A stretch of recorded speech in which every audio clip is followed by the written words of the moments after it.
Assalamualaikum warahmatullahi wabarakatuh. Perkenalkan, nama saya Andika Sakita dengan NIM 2302085000006 dari jurusan Pendidikan Kesejahteraan Keluarga, Fakultas Teknik Universitas Negeri Makassar. Pada kesempatan kali ini, saya akan melakukan presentasi hasil laporan observasi yang telah saya lakukan. Sebelumnya, saya ingin mengucapkan terima kasih kepada Ibu Nur Hijrah SPD MPD selaku dosen MIPA yang telah mengarahkan kami dalam penyusunan laporan observasi ini. Kali ini saya akan mempresentasikan observasi saya terhadap usaha yang bergerak di bidang tata busana yang bernama Penjahit Vivi Fitri. Di sini bisa dilihat profil penjahit Vivi Fitri. Vivi Fitri berdiri sejak tahun 2019. Pemiliknya bernama Fitria Mulyawati. Hari dan jam kerjanya yaitu Senin sampai Sabtu pukul 9 pagi sampai 10 malam. Jumlah karyawannya yaitu 1 orang dan beralamatkan di Jalan Inspeksi PAM Lorong 1 nomor 9A. Adapun Instagramnya yaitu @vivi_fitri dan WhatsAppnya yaitu 0813 5583 6913. Adapun di sebelah kiri tersebut yaitu foto saya saat melakukan observasi terhadap usaha ini. Kemudian saya akan membacakan sejarah berdirinya Penjahit Vivi Fitri. Penjahit Vivi Fitri adalah salah satu usaha yang bergerak di bidang tata busana. Usaha ini sudah didirikan oleh Fitri sejak tahun 2019 dan masih beroperasi sampai sekarang. Letaknya berada di Jalan Inspeksi PAM Lorong 1 nomor 9A, Kelurahan Batua, Kecamatan Manggala, Makassar, Sulawesi Selatan. Letaknya cukup menarik karena berada dalam lorong kecil yang hanya bisa dilewati oleh satu motor saja. Pada waktu Fitri masih duduk di bangku SMP, Fitri sempat kebingungan ingin melanjutkan pendidikan di mana. Kemudian ada tetangga yang menyarankan kepada Fitri untuk masuk ke SMK Negeri 6 Makassar dan memilih jurusan tata busana karena jurusan tersebut masih terbilang kurang peminat pada waktu itu. Fitri pun bersekolah di sana dan menjadi siswa yang berprestasi, meskipun awalnya ia tak punya kelebihan di bidang tata busana. Setelah Fitri lulus pada tahun 2009, ia memutuskan tidak melanjutkan pendidikan di perguruan tinggi karena maraknya kasus penculikan mahasiswa pada saat itu membuat Fitri dan orang tuanya ragu. Fitri pun memutuskan untuk mulai bekerja di salah satu penjahit yang ada di Jalan Antang Raya bernama Penjahit Umu Aisyah. Fitri bekerja di Penjahit Umu Aisyah sejak tahun 2010 hingga 2018.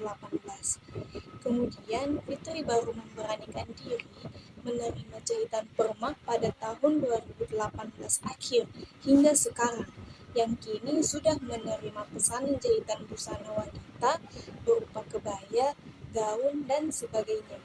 Kini penjahit Fitri sudah menerima banyak pesanan jahitan busana dari customernya yang berasal dari sosial media, keluarga, warga sekitar, teman, dan lain sebagainya. Kemudian yaitu struktur organisasi usaha. Pemiliknya yaitu Fitria Mulyawati dan karyawannya Indira Sanita. Selanjutnya yaitu analisis SWOT usaha. Yang pertama yaitu strength atau kekuatan. Kekuatan dari penjahit Vivi Fitri yaitu yang pertama harganya yang terjangkau, yang kedua mampu mengerjakan semua request dari pelanggannya, kemudian yang ketiga penjahit Vivi Fitri menerima masukan dan saran oleh pelanggannya. Yang kedua yaitu weakness atau kelemahan. Kelemahan penjahit Vivi Fitri yang pertama yaitu penjahit ini terletak di tempat yang sulit dijangkau. Yang kedua, penjahit Vivi Fitri tidak menerima jahitan dalam jumlah banyak.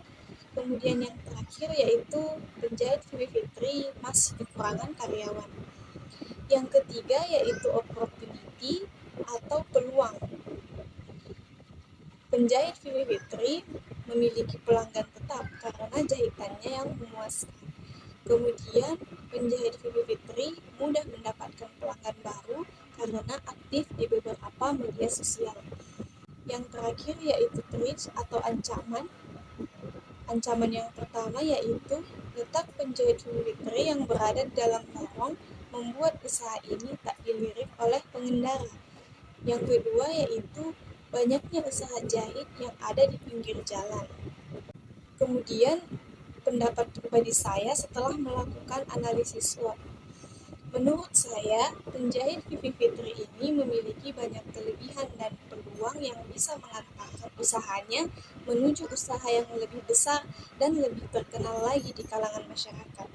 Terkait kelemahannya, penjahit Vivi Fitri perlu memilih lokasi yang strategis untuk usahanya agar usahanya tersebut tidak hanya dikenal oleh tetangga dan orang-orang dari media sosial saja, tapi semua orang yang melewati usaha ini bisa melirik dan tertarik juga untuk menjadi pelanggannya. Kemudian mengenai ancaman yang akan terjadi, sebaiknya Vivi Fitri membuat koleksinya sendiri agar usahanya tersebut berbeda dan unik dari usaha lainnya. Kemudian di sini ada strategi pemasaran dari penjahit Vivi Fitri. Yang pertama, penjahit Vivi Fitri selalu update di media sosial terkait hasil busana karyanya. Yang kedua, penjahit Vivi Fitri memberikan harga terjangkau dengan hasil memuaskan untuk pelanggan. Pendapat pribadi saya mengenai strategi pemasaran penjahit Vivi Fitri. Penjahit Vivi Fitri dalam strategi pemasaran sudah cukup baik. Saran tambahan dari saya yaitu sebaiknya penjahit Vivi Fitri menunjukkan hasil karyanya di atas patung agar pelanggan yang datang bisa yakin bahwa penjahit Vivi Fitri ini adalah penjahit yang juga mengutamakan kerapian dalam jahitan. Kemudian yaitu sistem penggajian. Sistem penggajiannya yaitu sesuai target. Jadi penjahit Vivi Fitri memberikan gaji kepada karyawannya sesuai dengan apa yang telah karyawannya kerjakan. Jika karyawan tersebut menjahit busana dalam jumlah banyak, maka gaji yang diberikan juga berkali-kali lipat dan gaji tersebut diberikan setiap hari Sabtu. Adapun pendapat pribadi saya mengenai sistem penggajiannya, yaitu menurut saya sistem penggajian yang telah diterapkan oleh penjahit Vivi Fitri sudah cukup baik, di mana karyawannya akan selalu berusaha untuk mendapatkan hasil terbaiknya. Kemudian pemberian gaji pada setiap hari Sabtu adalah pemikiran yang bijak, di mana karyawan tidak akan menunggu lama gaji yang akan diberikan. Di sini bisa dilihat beberapa hasil karya penjahit Vivi Fitri. Mungkin hanya itu yang bisa saya presentasikan. Kurang dan lebihnya mohon dimaafkan. Terima kasih. Wassalamualaikum warahmatullahi wabarakatuh.